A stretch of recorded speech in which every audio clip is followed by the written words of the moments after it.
Marcus Kane stood motionless at the daycare window, his reflection ghosting against the glass like a man watching his own funeral. Inside, two little girls sat cross-legged on a rainbow carpet, painting with the kind of fierce concentration that made the world disappear. One had her hair pulled into two perfect puffs tied with yellow ribbons. The other wore her curls wild and free, cascading around her face like a crown she refused to tame. They were maybe 5 years old, maybe 6, and they had his eyes. Not similar eyes, not close. His exact eyes, deep-set, storm gray with flecks of amber that caught the light when they tilted their heads. The same eyes that stared back at him every morning from bathroom mirrors in 5-star hotels across 3 continents. The same eyes his mother always said could see straight through lies. The girl with the wild curls looked up suddenly, as if she'd felt him watching. She cocked her head to the left, the exact gesture Marcus made when studying quarterly reports, and for 3 seconds that stretched into eternity, they locked eyes through the glass.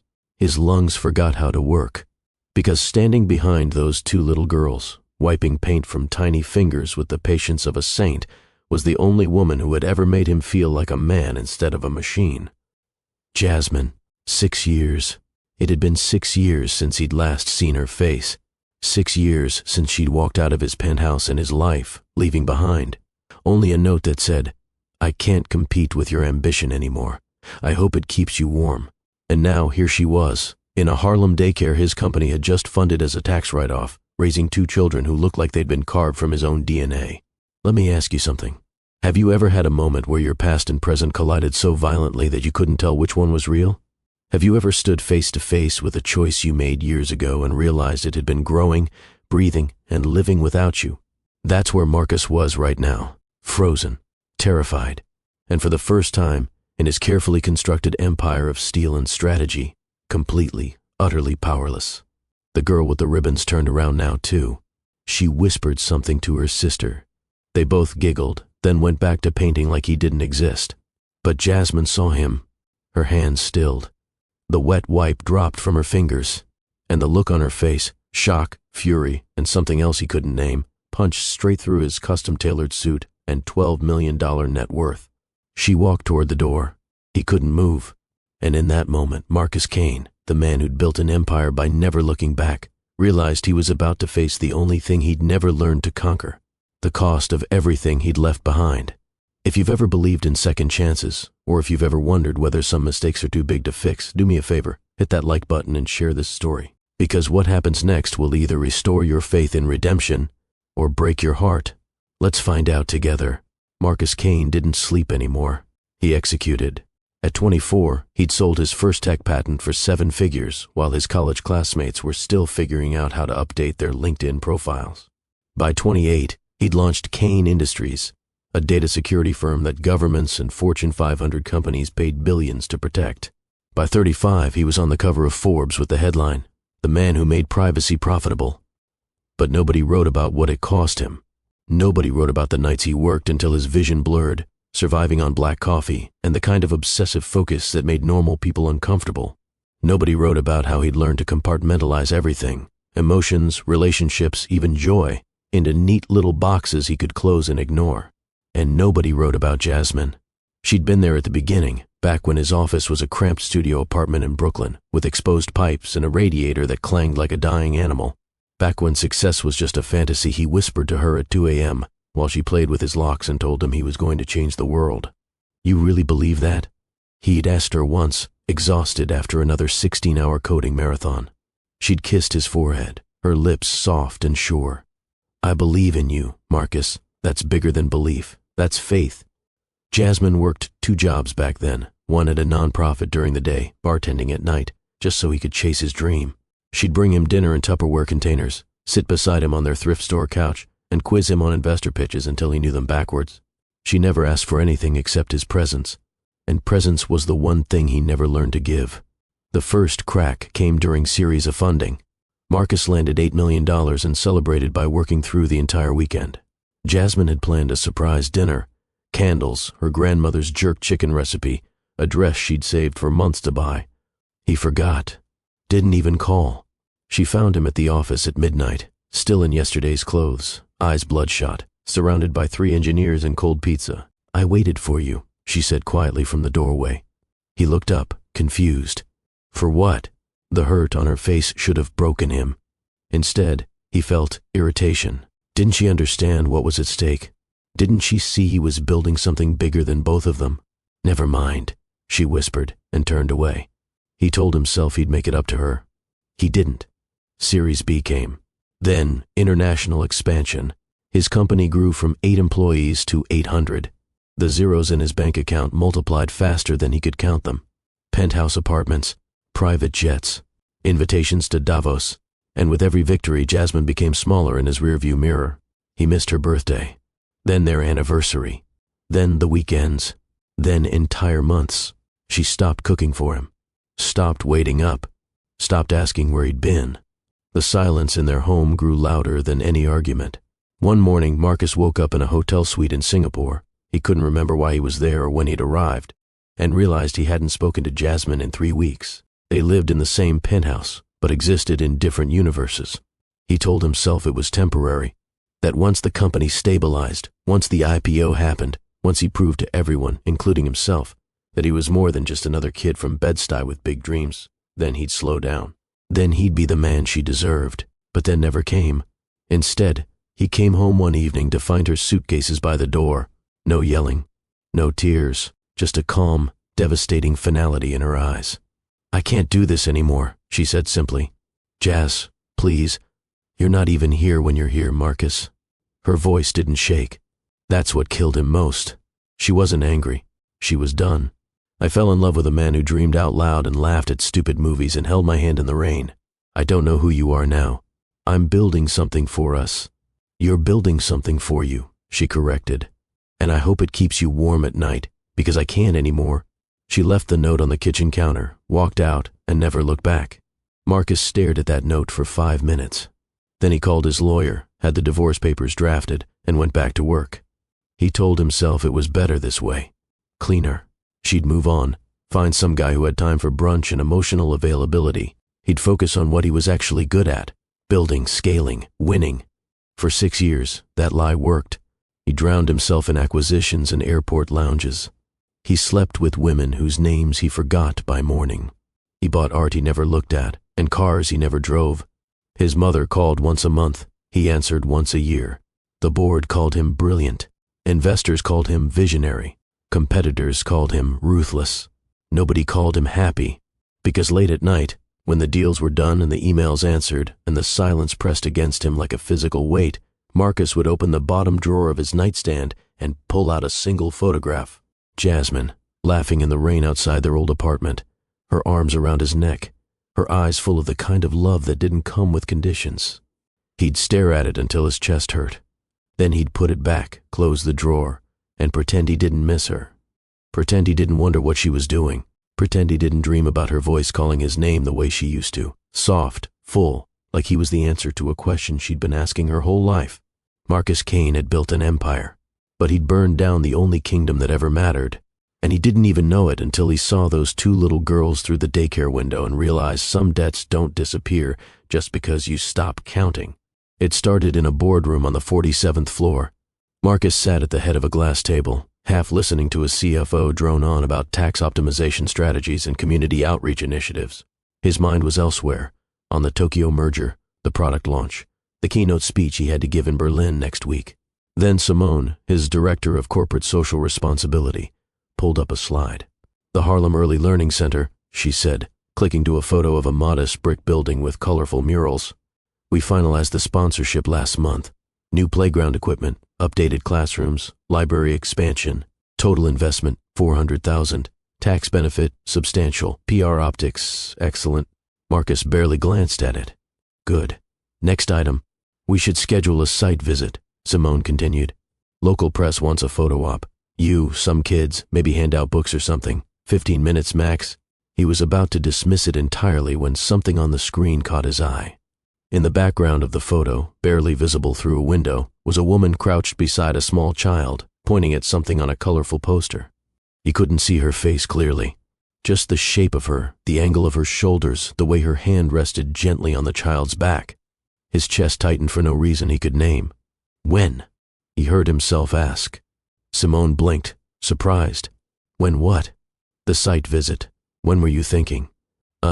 We hadn't scheduled yet. I can have my team. Tomorrow, Marcus said. Clear my afternoon. The room went silent. His assistant, David, leaned forward. Sir, you have the Albright meeting tomorrow. They flew in from London specifically. Reschedule it. And the call with the Seoul office is at 3. Push it to Monday. David's fingers hovered over his tablet, stunned. In 8 years of working for Marcus Kane, he'd never once seen him cancel investor meetings for a PR stunt. Are you sure? David asked carefully. Marcus stood, buttoning his suit jacket. I'll be in Harlem tomorrow at 2. Make it happen. He walked out before anyone could argue. That night, he didn't sleep.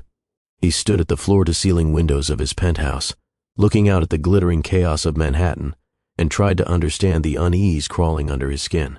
It was just a daycare, just another tax write-off, just 15 minutes of smiling for cameras and shaking hands with nonprofit directors. So why did his hands feel cold? Why did he keep seeing that woman in the photo, her silhouette burned into his mind like a ghost he couldn't exorcise? At 2:47 a.m., he opened his laptop and pulled up the sponsorship file. He scrolled through budgets, blueprints, grant proposals. Then he found the staff directory.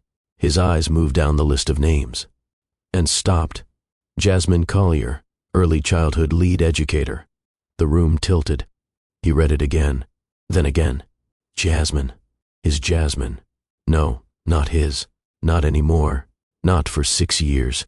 But she was there, in Harlem, teaching kids in the daycare his company had just funded. He slammed the laptop shut and paced the apartment like a caged animal, heart hammering against his ribs. What were the odds? What were the chances? New York had 8 million people, and somehow, impossibly, he'd circled back to her. He told himself to cancel the visit. Send David. Send anyone. But when morning came, Marcus Kane put on his simplest suit, skipped the tie, and climbed into the back of his SUV with a singular, irrational need to see her face one more time. The drive to Harlem took 35 minutes. It felt like 35 years. David sat beside him, scrolling through briefing notes. The director will meet you at the entrance. Short tour, maybe 10 minutes with the kids, then a photo with the new playground equipment. Simple in and out. Marcus didn't respond. He watched the city change outside the window, the steel and glass towers giving way to brownstones, bodegas, murals painted by artists who'd never see the inside of a gallery. This was where she'd grown up, where she'd always felt most herself. He'd forgotten that. He'd forgotten so much. The car pulled up outside the center. David opened the door, but Marcus didn't move. Sir. Through the window, he could see children playing in the small courtyard. Laughter carried on the spring air, bright and unself-conscious. And then he saw the door open. She stepped out, wearing jeans and a yellow blouse, hair in a low bun, clipboard in hand. Jasmine, older now, stronger, more beautiful than his memory had allowed. She was speaking to another staff member, smiling at something they said, and the sound of her laugh hit him like a freight train. David cleared his throat. Mr. Kane? Marcus forced himself to move. One foot, then the other. He walked toward the entrance, past the playground, past the murals, past the invisible barrier that separated his world from hers. And then he saw the window, the 2 little girls inside, painting, laughing, alive, with his eyes looking back at him. Everything stopped. Jasmine saw him before he saw her. She was crouched beside Zuri, helping her clean paint off her fingers, when she felt the shift in the air, the kind of disturbance that happens when someone from your past walks into your present uninvited. She looked up, and there he was, Marcus Kane, standing outside the window like a man who'd seen a ghost, or become one. For a moment, she couldn't breathe. 6 years. 6 years of rebuilding herself piece by piece. 6 years of sleepless nights and answered prayers and learning how to be both mother and father to 2 little girls who deserved the world. 6 years of telling herself she was over him. And now he was here, staring at her daughters through glass like he had any right to. She stood slowly, her pulse roaring in her ears. Amara looked up. Miss Jas, who's that man? Nobody, baby, Jasmine said, voice steadier than she felt. Keep painting. I'll be right back. She walked to the door, pushed it open, and stepped into the spring air. Marcus turned. Their eyes met. God, he looked the same. Older, sharper around the edges, but still him. Still the man who used to trace her collarbone with his fingertips at dawn and whisper that she was the best thing that ever happened to him. Still the man who forgot her like she was a phase he'd outgrown. "Jasmine," he said, and her name in his mouth was a strange, violent thing. She crossed her arms. "Marcus." Silence. Behind him, a man in a suit hovered nervously, some assistant probably, tasked with managing the billionaire's public appearances. "Give us a minute," Marcus said without looking away from her. The assistant hesitated, then retreated to the car. Jasmine didn't move, didn't smile, didn't make this easy. "What are you doing here?" she asked. He faltered. Marcus Kane, who commanded boardrooms and brokered billion-dollar deals, couldn't finish a sentence. "My company sponsored this center. I came to see the work." "Your company," she repeated slowly. "Right, of course. I didn't know you worked here. Why would you?" Her voice was sharp, clean as a scalpel. "You didn't know anything about me 6 years ago. Why start now?" He flinched. "Good, Jasmine, Those girls," she interrupted, nodding toward the window where Amara and Zuri were still painting, oblivious to the earthquake happening outside. "You were staring at them." Marcus's jaw worked. They look like you," Jasmine finished. "I know." The air between them crystallized. "Are they?" His voice cracked. "Jasmine, are they mine?" She wanted to lie, wanted to tell him no, to protect her daughters from the man who was brilliant at building empires and terrible at staying.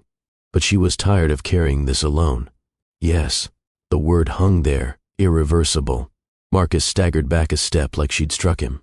His hand went to his chest, fingers spreading over his heart. "You were pregnant," he whispered. "When you left." 3 months, she confirmed. "Twins. Surprise. Why didn't you tell me?"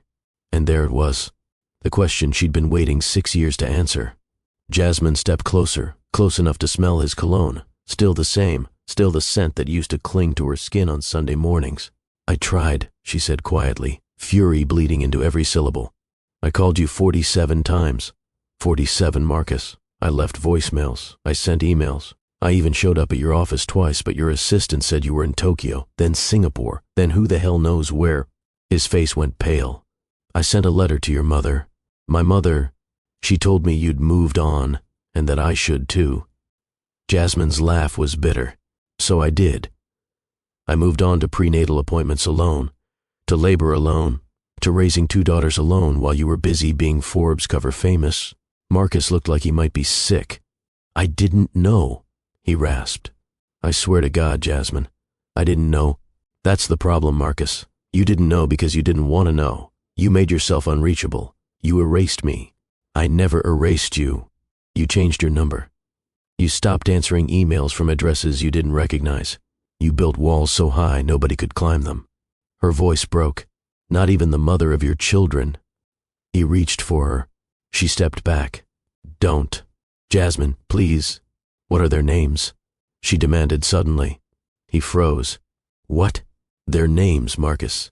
If you're going to stand here and claim you care, tell me their names." His mouth opened, closed. The silence was deafening. "You don't even know," she whispered. "Tell me." She shook her head. "You don't get to know yet. You don't get to walk back into our lives because you happen to stumble into the right daycare on the right day and feel guilty. That's not... You want to know them?" Jasmine's eyes burned. "Earn it. Show up. Not once, not for a photo op. Every single day. Prove to me that you won't disappear the second things get hard or inconvenient or boring." Marcus's voice was raw. "I won't. You did before. I'm not that man anymore." "Then prove it." She turned toward the door. "Start with me. Convince me you're not going to break their hearts the way you broke mine." "Jasmine." She stopped, hand on the doorknob, and looked back over her shoulder. "Their names are Amara and Zuri," she said softly.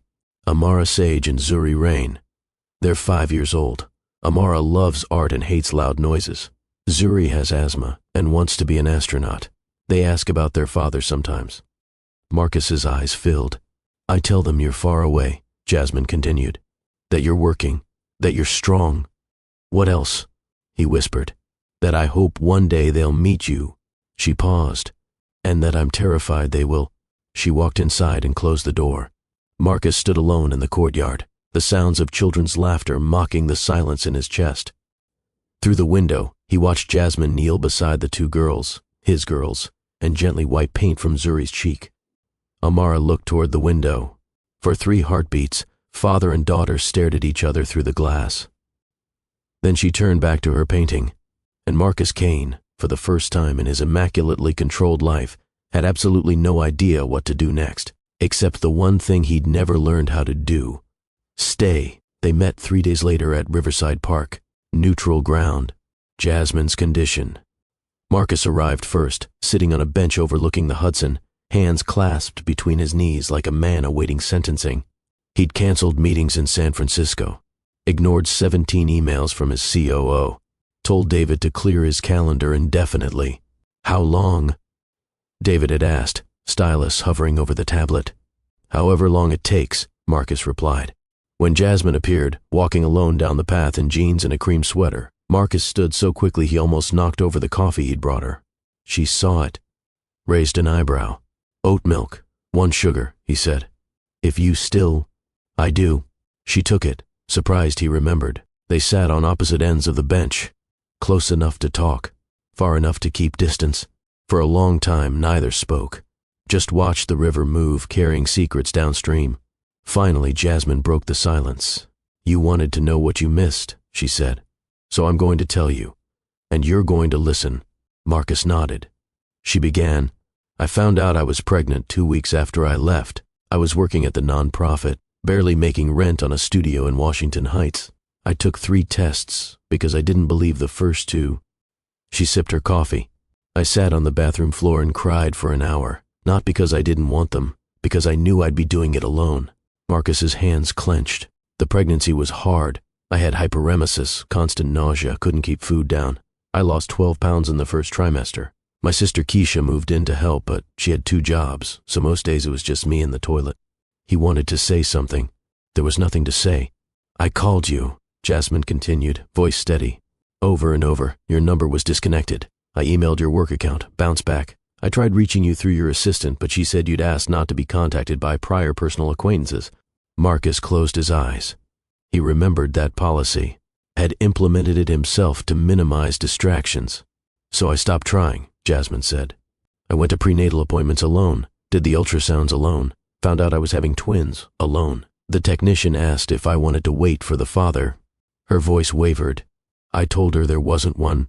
"Jasmine, I'm not done." He went silent.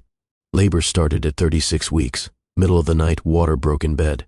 Keisha drove me to Harlem Hospital in a snowstorm. I remember gripping the door handle, terrified, thinking, "I can't do this. I'm not ready. I'm not strong enough." She paused. "But I didn't have a choice, so I did it. 14 hours of labor. No epidural for the first 8 because the anesthesiologist was in surgery." I screamed so loud I lost my voice.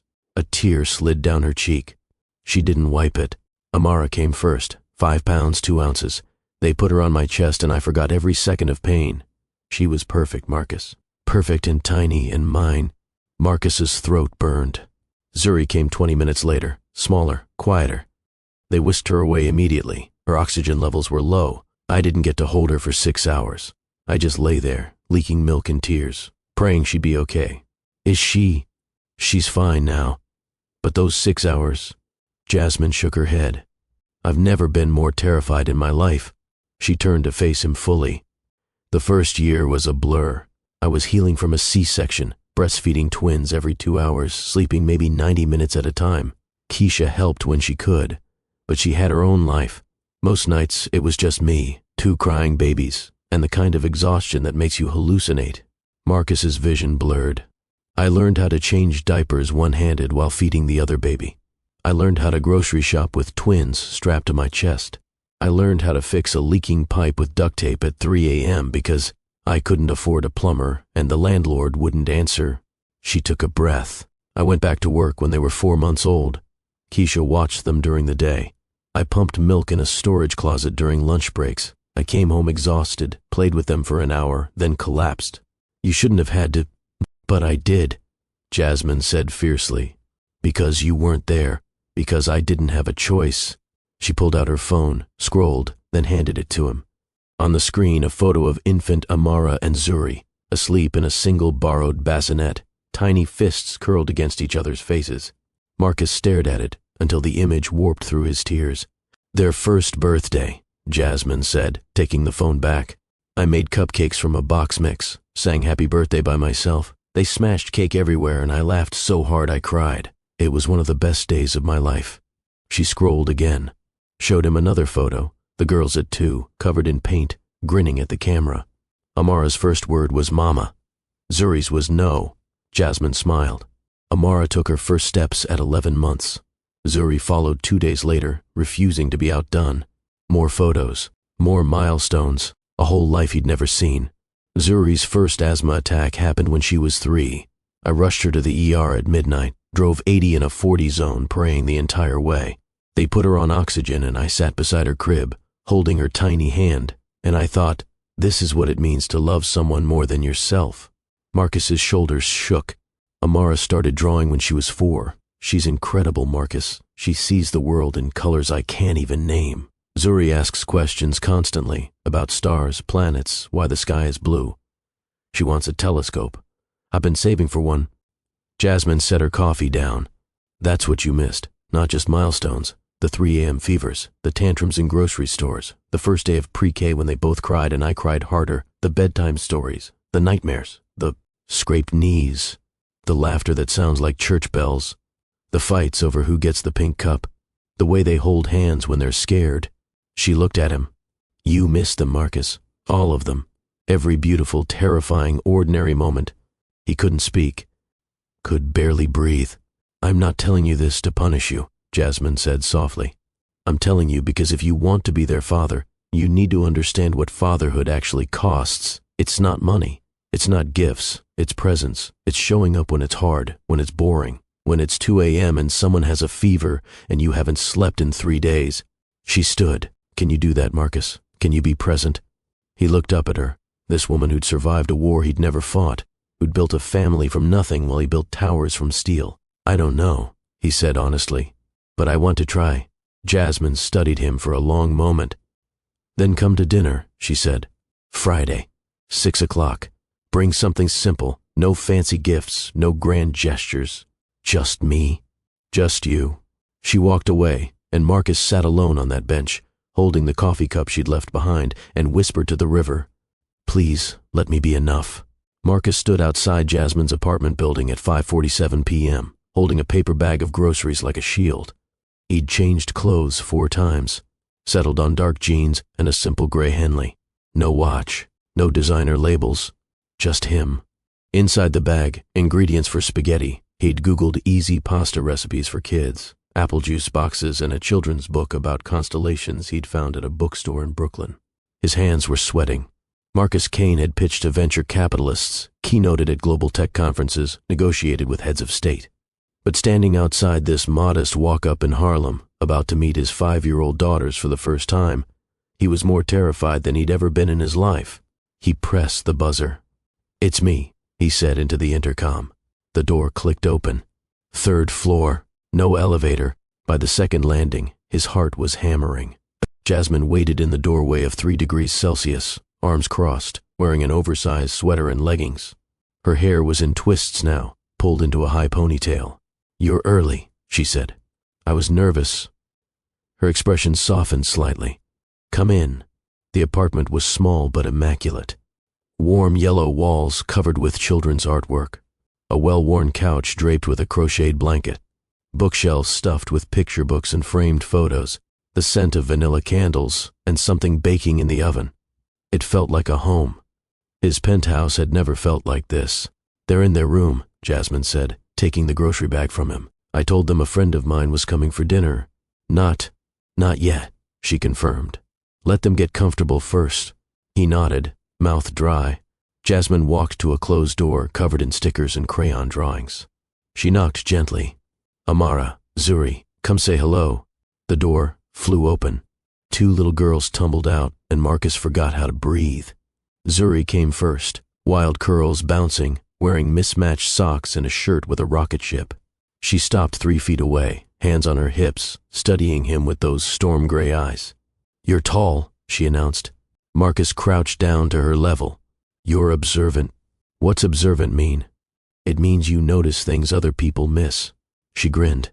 I notice lots of things. Amara approached slower, shyer. She wore purple overalls and had her hair in 2 neat braids. She stayed partially behind Jasmine, peeking out. Hi, Marcus said softly. I'm Marcus. I'm Amara, she whispered. That's Zuri. Beautiful names. Mama picked them, Zuri said proudly. Mine means beautiful in Swahili. It fits. Zuri beamed. Marcus reached into the bag. I brought something for you both, if that's okay with your mom. Jasmine nodded. He pulled out the constellation book. Zuri's eyes went wide. Is that about space? It is.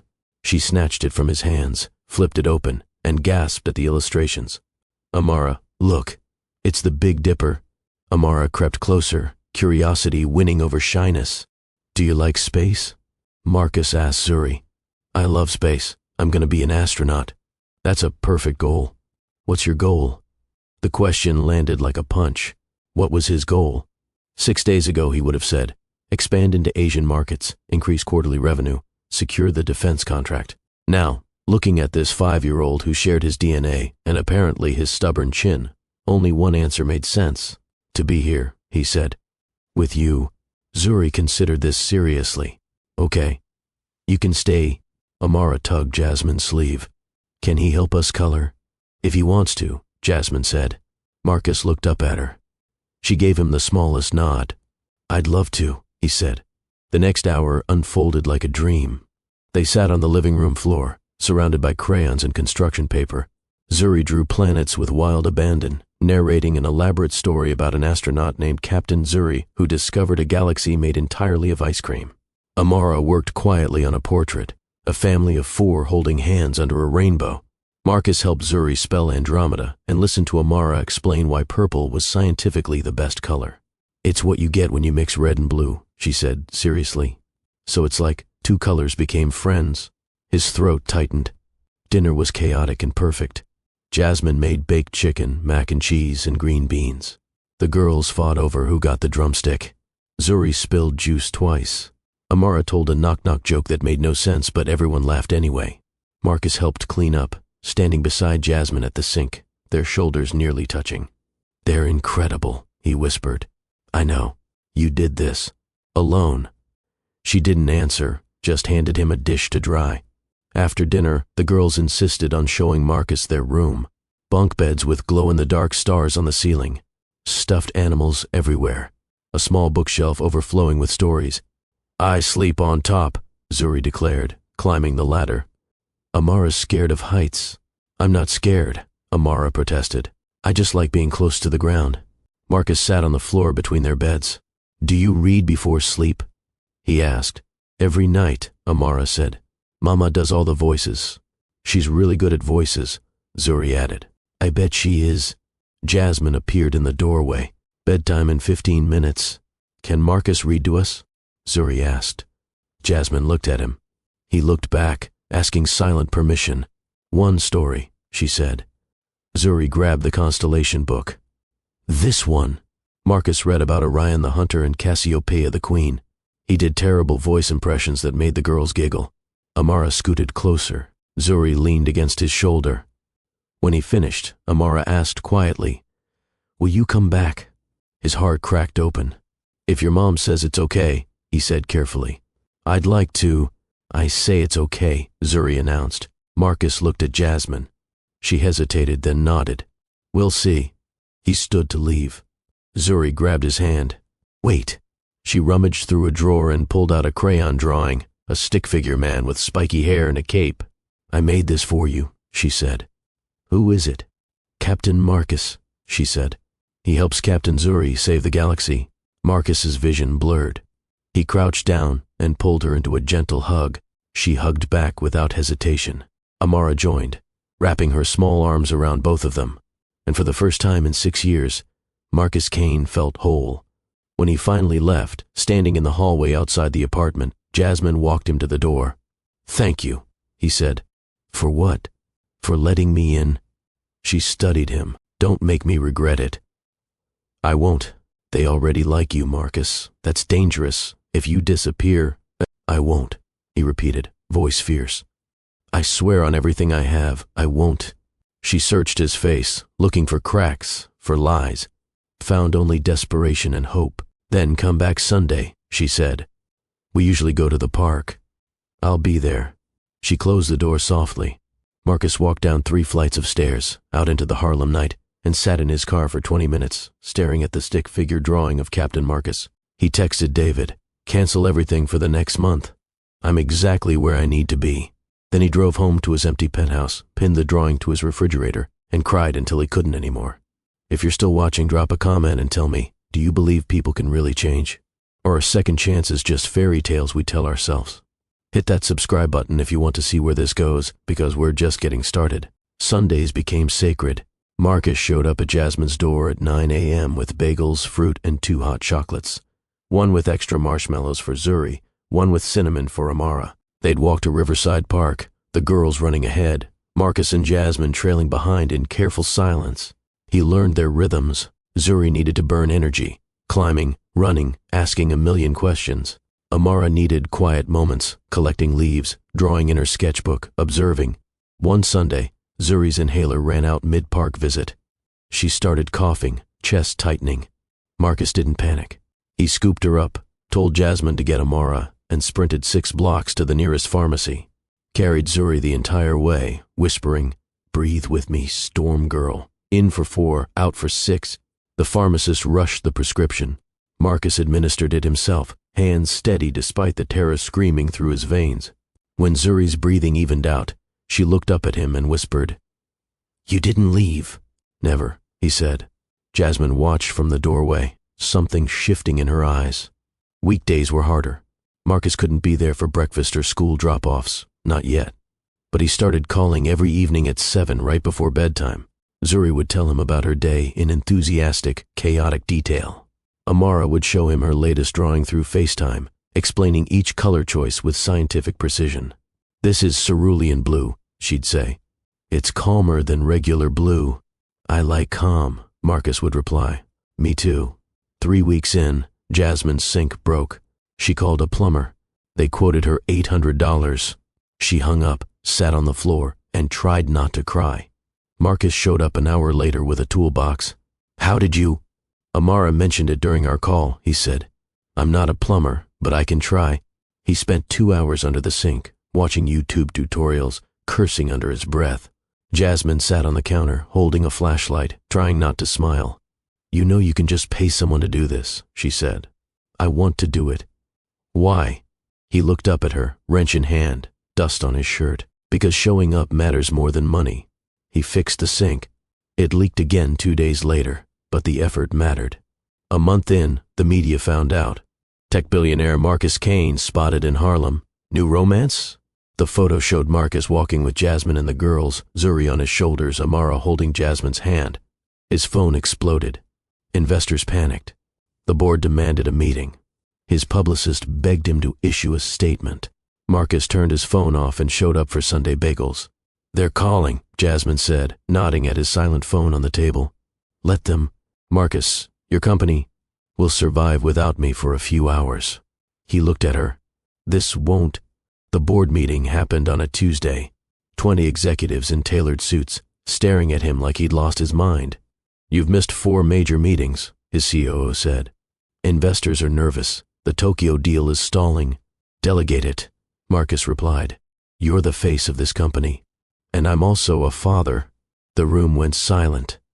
"I'm taking a 6-month parental leave, effective immediately." Chaos.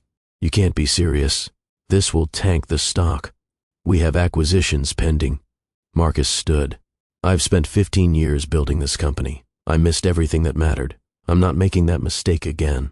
So you're just walking away?" "No," Marcus said. "I'm walking towards something." Finally, he left the boardroom, ignored the shouting, and went straight to Amara's school art show. He sat in the second row, phone off, while she presented a painting of a lighthouse. "This is my family," she told the room shyly. "We're all trying to find our way home." Marcus cried in front of 50 strangers and didn't care. That night, the news broke. Marcus Kane steps down. Fatherhood over fortune. Stock dropped 3 points. Analysts called it reckless. Competitors smelled blood. Marcus was at Jasmine's apartment, helping Zuri build a blanket fort when his phone started buzzing with notifications. He silenced it. "You okay?" Jasmine asked. "Better than I've been in years." 2 weeks later, Zuri called him Daddy for the first time. It was casual, unconscious. They were at the park. She'd scraped her knee. Marcus cleaned it, applied a Band-Aid with dinosaurs on it. "Thanks, Daddy," she said, and ran off. Marcus froze. Jasmine saw his face. "You okay?" He couldn't speak, could only nod. That night, he texted her, "She called me Daddy." Jasmine replied, "I know. She's been practicing in the mirror." He stared at that message for 20 minutes, then called and asked, "Can I take them somewhere? Just us?" Jasmine hesitated. "Where?" "The planetarium. Zuri's been talking about it nonstop." "Marcus, I'll have them back by 6. I promise." Another pause. "Okay." Saturday morning, Marcus picked them up in a rented SUV. No driver, just him. Amara brought her sketchbook. Zuri brought 17 questions about black holes. They spent 4 hours at the planetarium. Zuri asked the tour guide so many questions they got a private Q&A session. Amara sketched the solar system model with intense focus. On the way home, both girls fell asleep in the back seat, heads leaning against each other. Marcus glanced in the rearview mirror and felt his chest crack open all over again. He texted Jasmine a photo. She replied, "They look peaceful." Him, "I've never been more terrified of screwing this up." Her, "Good. That means you care." When he carried them inside, one in each arm, both still sleeping, Jasmine met him at the door. "You're good at this," she said quietly. "I'm trying. I can see that." She stepped aside, and for the first time, she didn't look at him like a mistake. She looked at him like a possibility. It happened on a Wednesday. Marcus had planned a surprise, tickets to the Museum of Natural History, Zuri's dream destination. He picked them up from school, both girls bouncing with excitement in the back seat. "Are we really seeing the dinosaurs?" Zuri shouted. "Every single one," Marcus promised. Amara was quieter, drawing in her notebook, humming something under her breath. They were 10 minutes from the museum when Zuri's humming stopped. Marcus glanced in the mirror. "You okay, Storm Girl?" She nodded, but her chest was rising too fast. "Zuri, I'm okay," she whispered, but her voice was thin. Then she coughed, sharp, shallow, desperate. Marcus's blood turned to ice. "Where's your inhaler?" he asked, trying to keep his voice calm. "In my backpack." Amara was already digging through it, small hands frantic. "It's not here." Zuri coughed again, harder, clutching her chest. Marcus swerved to the curb, through the car and park, and twisted around. Her lips were tinged blue. "No, no, no, no. Amara, call your mom, now." She fumbled with his phone, hands shaking. Marcus climbed into the back, pulled Zuri onto his lap. "Look at me, baby. Eyes on me." She tried, tears streaming. "Breathe with me, slow. In through your nose." She couldn't. Her airway was closing. He'd never felt more helpless in his life. "Hold on," he whispered, kissing her forehead. "Just hold on." He climbed back into the driver's seat, Zuri still in his arms, and drove. Ran red lights. Took corners too fast. Amara clung to the door handle, crying silently. "It's okay," Marcus said, to himself as much as her. "We're almost there." Mount Sinai's ER was 4 blocks away. He made it in 2 minutes. Slammed the car into park in front of the ambulance bay. Didn't care that it was illegal, and sprinted inside with Zuri in his arms. "Help, she can't breathe. Asthma attack." A nurse ran over, took one look at Zuri's face and shouted for a doctor. They took her from his arms. Marcus tried to follow. "Sir, you need to wait. That's my daughter." The words exploded out of him, raw and absolute. The nurse paused, nodded. "This way." They brought Zuri into a trauma bay, hooked her up to oxygen, administered a nebulizer treatment. Marcus stood against the wall, holding Amara's hand, watching his daughter fight for air. Jasmine burst through the doors 10 minutes later, wild-eyed and terrified. "Where is she?" "Here," Marcus said. "She's here." Jasmine ran to Zuri's bedside, took her small hand. "Mama's here, baby. I'm here." Zuri's breathing was starting to even out, the medication working. She looked at Marcus, tears still wet on her cheeks, and whispered, "You stayed." He knelt beside the bed. Always. 2 hours later, Zuri was stable. The doctor, a kind woman with silver hair, explained that it had been a severe attack, likely triggered by pollen or stress. She'll be fine, the doctor assured them. But you did the right thing bringing her in when you did. Marcus nodded numbly. When the doctor left, Jasmine turned to him. You saved her, she said quietly. I just drove. You didn't panic. You didn't freeze. Her voice cracked. You were her father. He looked at her and for the first time saw something he'd been terrified to hope for. Trust. They stayed at the hospital until midnight. Zuri fell asleep holding both their hands, Marcus on one side, Jasmine on the other. Amara curled up in a chair, covered with Marcus's jacket. In the fluorescent quiet, Jasmine whispered, I was so scared. Me too. I thought. She couldn't finish. Marcus reached across Zuri's sleeping form and took Jasmine's hand. She didn't pull away. I've done this alone for 5 years, she said. Every fever, every nightmare, every ER trip. Just me. Not anymore. She looked at him, eyes red and exhausted and full of something fragile. Promise me, she whispered. Anything. Promise me you won't leave when it gets hard. Marcus stood, walked around the bed, and crouched in front of her. Jasmine, I have spent 6 years running from the hardest, most beautiful thing that ever happened to me. I'm done running. I'm here. For the fevers, for the ER trips, for the late nights and early mornings and everything in between. He took both her hands. I'm here for you, for them, for us. A tear slipped down her cheek. I want to believe you, then let me prove it. Every single day. She stared at him for a long moment, then leaned forward and rested her forehead against his. Okay, she whispered. And in that sterile hospital room, under buzzing lights and the steady beep of monitors, something broken began to heal. 3 weeks after the hospital, Jasmine invited Marcus to stay for dinner.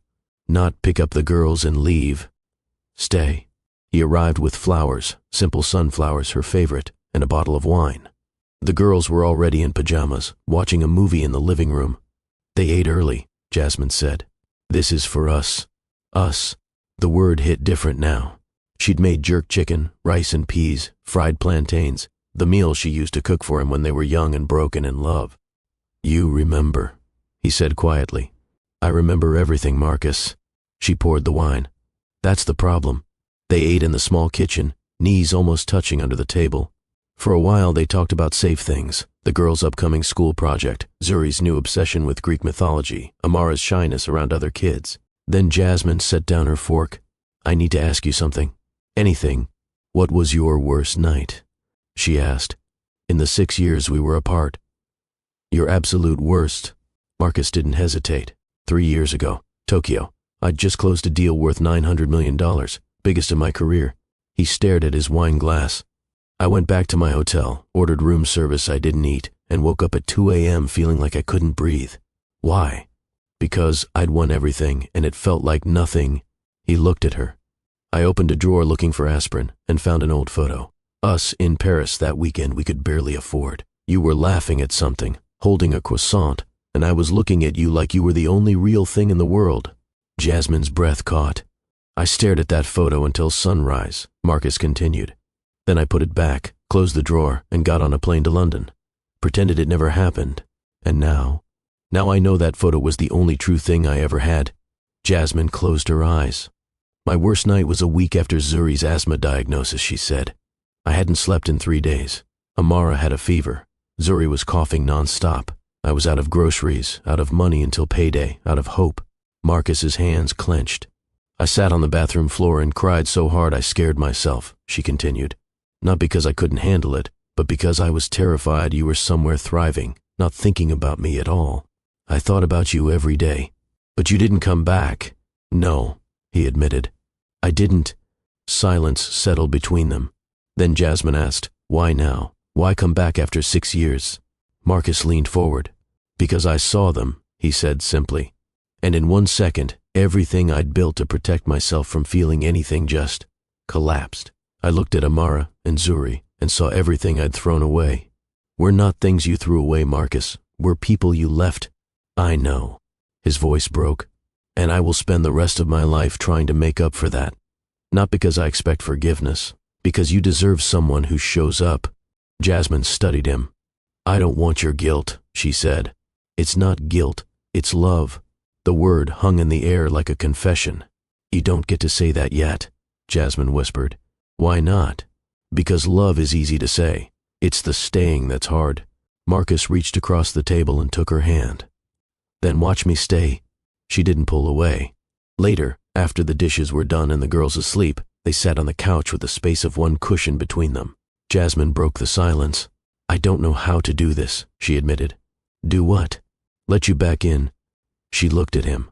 I built walls, Marcus. High ones. I had to. I'm not asking you to tear them down, he said. I'm asking you to let me sit outside them until you're ready to open the door. She laughed softly, sadly. You always knew what to say. Not always. I said nothing when it mattered most. Jasmine turned to face him fully. If we do this, she said carefully, if we try, you need to understand something. Tell me. The girls come first, always. If you hurt them, I won't. You already did, she said, by not being there. They don't remember, but I do. Marcus nodded. Then I'll spend every day making sure they never feel that absence again. Jasmine searched his face, looking for cracks, for lies, for the man who disappeared. She found only the man who came back. Slowly, carefully, she leaned her head against his shoulder. Marcus wrapped an arm around her, and they sat in the quiet, breathing in sync for the first time in 6 years. I'm scared, she whispered. Me too. But I want to try. He kissed the top of her head. Then let's try together. Marcus sold the penthouse in November. No sentimentality, no second thoughts. He listed it, accepted the first offer, and donated most of the furniture to a shelter in the Bronx. What he kept fit into 4 boxes: clothes, books, the photo of Jasmine in Paris, and a shoebox full of drawings from Amara and Zuri. He bought a brownstone in Brooklyn. 3-bedroom, backyard, walking distance to the girls' school. When he showed Jasmine the listing, she raised an eyebrow. You're moving to Brooklyn? If that's okay, Marcus, you don't need my permission. Yes, he said. I do. She looked at the photos: hardwood floors, kitchen with space for family dinners, a bedroom painted purple, Amara's favorite color. You're serious. I've never been more serious about anything. She was quiet for a long moment. Then, there's a park 2 blocks away. The girls love it. I know. I researched the neighborhood. Of course he did. He moved in 2 weeks later. The girls helped, mostly by jumping on empty boxes and organizing his books by color instead of title. This is chaos, Amara declared happily, sitting in a pile of novels. It's perfect, Marcus replied. That night, he cooked them dinner in his new kitchen. Spaghetti. From scratch this time, no jar sauce. It was only okay, but the girls ate every bite. Can we come here a lot? Zuri asked. Marcus looked at Jasmine, asking silent permission. She smiled. We'll see. By December, a routine had formed. Marcus picked the girls up from school twice a week. They'd go to his place, do homework at the kitchen table, then Jasmine would join for dinner. Sometimes she'd stay until bedtime. Sometimes she'd leave early. Marcus never pushed. One evening, Amara had a nightmare. She woke up crying, calling for her mom. Jasmine wasn't there. She'd gone home early for a work meeting. Marcus heard her through the monitor he'd installed, with Jasmine's permission. He went to the guest room where the girls were sleeping, sat on the edge of Amara's bed. Hey, sweet girl. I'm here. She looked at him with wide, frightened eyes. I want Mama. I know. Let's call her, okay? He FaceTimed Jasmine. She answered immediately. Everything okay? Amara had a bad dream, Marcus said, handing the phone to her. Amara curled around the screen.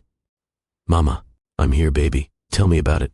While Amara talked to Jasmine, Marcus sat beside her, one hand on her back, rubbing slow circles the way he'd seen Jasmine do. When the call ended, Amara handed the phone back.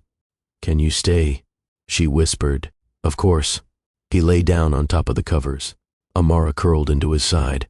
Zuri, half asleep in the other bed, mumbled, Is Mara okay? She's okay, Marcus said. Good. Zuri yawned and went back to sleep. Amara's breathing evened out.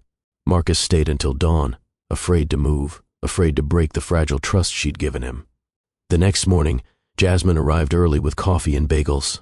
She found Marcus asleep, sitting up in the chair beside Amara's bed, neck bent at an awkward angle. She didn't wake him, just pulled out her phone and took a photo. Later, she'd send it to her sister with the caption, "Maybe he really has changed." In January, Jasmine's car broke down. The repair cost was $1,500. She didn't have it. She called Marcus, embarrassed, asking if she could borrow the money. He was at her apartment within the hour, not with cash, but with the title to a certified pre-owned SUV.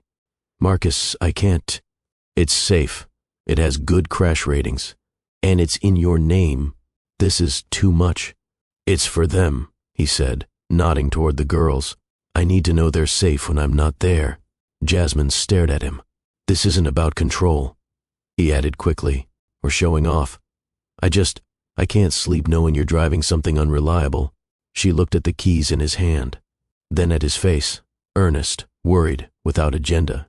"Okay," she said quietly. Yeah. That night, she let him stay for a movie after the girls went to bed. They sat on opposite ends of the couch, a blanket over both their laps. Halfway through, Jasmine shifted closer. Not touching, just closer. By the end, her head was on his shoulder. Marcus didn't move, barely breathed. When the credits rolled, she whispered, "I'm still scared." "Of what?" "That this is temporary. That you'll get bored of playing house and go back to your real life." Marcus turned to face her. "This is my real life. You, them, Sunday bagels and terrible spaghetti and fixing things I don't know how to fix. This is the only life I want." Jasmine's eyes shimmered. "Say that again in 6 months," she said. "I'll say it every day for the rest of my life if you let me." She kissed him then. Soft, tentative, testing. He kissed her back like a man holding something sacred. When they broke apart, she whispered, "Slow. As slow as you need." "Okay." They fell asleep on the couch, her head on his chest, his arm around her shoulders. And when the girls found them in the morning and giggled, neither adult felt embarrassed. They felt like a family. 1 year after Marcus walked into that Harlem daycare, they went back. All 4 of them. The center was hosting a community celebration. New murals, expanded library, outdoor learning space, all funded by Kane Industries, but Marcus had insisted on staying anonymous. Until Jasmine convinced him otherwise. "They should know who you are," she'd said. "Not as a billionaire, as a father who cares." So he went, wore jeans and a hoodie, held Zuri's hand on one side, Amara's on the other. Jasmine walked beside him, their shoulders brushing. The daycare director gave a speech about generosity and community. Then she invited Marcus to say a few words. He hadn't prepared anything. He stepped up to the small podium, looked at the crowd of parents and kids, and spoke from the heart. "A year ago, I came here for the wrong reasons," he said. "I thought I was doing charity. Turns out, I was the one who needed help." Soft laughter. "I met someone here who reminded me what I'd lost, and I met 2 little girls who taught me what I'd been missing." He looked at Jasmine. She smiled, tears in her eyes. "I thought success was building something big. Turns out, it's showing up for the small things. Bedtime stories, scraped knees, school art shows." Amara waved from the front row. "Being a father isn't about money or power. It's about presence. It's about staying when it's hard. It's about proving, every single day, that love is a verb." He stepped down to applause. Zuri ran up and jumped into his arms. "You did good, Daddy." "Thanks, Storm Girl." Later, after the speeches and the cake and the kids running wild in the new playground, Marcus found Jasmine standing alone by the murals. "Penny for your thoughts," he said. She turned. "I was just thinking about the first time you stood outside that window, how angry I was. You had every right, and how terrified I was that you'd leave again." Marcus stepped closer.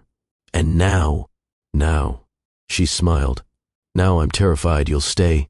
Good terrified, or bad terrified. The kind that means something real is happening." He reached into his pocket and pulled out a small box. Jasmine's breath caught. "I'm not proposing," he said quickly. "Not yet. Not until you're ready. Then what?" He opened the box. Inside, 2 rings, simple gold bands. "These were my grandparents," he said. "They were married for 63 years. My grandmother told me the secret to forever was choosing each other every morning. Not once. Every single day." Jasmine touched one of the rings gently. "I'm not asking you to marry me today," Marcus continued. "I'm asking you to let me keep choosing you. Every morning, every hard day, every beautiful mess. She looked up at him, tears spilling over. And when you're ready, if you're ever ready, I'll ask you properly, with a speech and a plan and probably terrible poetry. Jasmine laughed through her tears. But until then, he said, I just want you to know, I'm here, I'm staying, and I'm never walking away again. She kissed him, right there in the daycare courtyard, in front of parents and kids and the murals that had witnessed their beginning. When they broke apart, she whispered, Ask me. What? Ask me now. Marcus stared at her. Jasmine, I've been waiting for a year to see if you'd stay. You did, so ask me. He dropped to one knee. Zuri shrieked from across the yard. Mama, Daddy's on the ground. Amara came running. A small crowd gathered. Marcus didn't care. Jasmine Collier, he said, voice shaking. I was a fool. I built an empire and lost a kingdom. I traded everything that mattered for things that didn't. And then you gave me a second chance I didn't deserve. She was fully crying now. I can't promise I'll be perfect. I'll mess up. I'll burn dinner and forget where I put the car keys and probably embarrass the girls at school events. Jasmine laughed. But I can promise I'll show up. Every day, every morning, every hard moment. I will choose you and them over everything else. Forever. He pulled out one of the rings. Will you marry me? Jasmine looked at Amara and Zuri, both watching with wide eyes. Then at Marcus, kneeling in front of her with his whole heart in his hands. Yes, she whispered. Then louder, yes. He slid the ring on her finger, stood and kissed her while their daughters cheered and the crowd applauded, and somewhere in the distance, the city kept moving. But in that moment, the only thing that mattered was this. A family, broken once, choosing wholeness. A man who'd lost everything, finding the only thing worth keeping. A love that survived abandonment and found its way back home. Marcus picked up both girls, one in each arm. Jasmine wrapped her arms around all three of them, and for the first time in his life, Marcus Kane understood what wealth really meant. Not money, not power, not buildings with his name on them. Just this, just them, just love, chosen daily, earned slowly, and held carefully. Just home. So let me ask you something. Have you ever gotten a second chance you didn't deserve? Have you ever walked away from something precious and spent years wondering if you'd ever find your way back? Marcus did, and he learned that redemption isn't about grand gestures. It's about showing up every single day, even when it's hard, especially when it's hard. If this story moved you, do me a favor, hit that like button. Share it with someone who needs to believe in second chances. Drop a comment telling me about a time you chose to show up when it mattered. And subscribe to Twilight Love Tales, because every week we're bringing you stories about love, loss, and the courage it takes to rebuild. Remember, it's never too late to choose what matters. See you in the next story. Until then, keep believing.